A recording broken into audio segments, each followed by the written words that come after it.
चल अपना बजा। ये गाना तो नाचने लायक है। नाम नहीं तूफान है तूफान।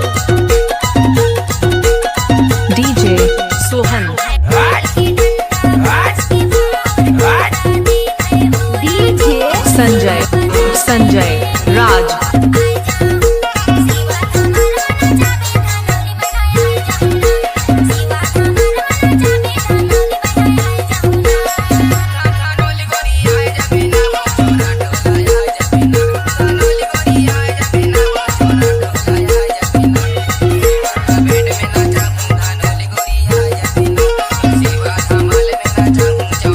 डीजे सोहन, डीजे जय राज, दीपक बघेरा वाले।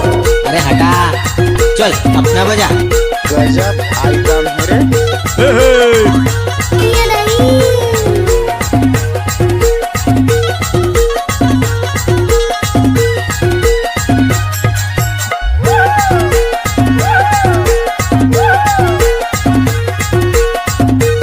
चलिए हमारे सिमरन जी लेकर आ रहे हैं यूट्यूब पर नए नए छत्तीसगढ़ी गाना डीजे सॉन्ग।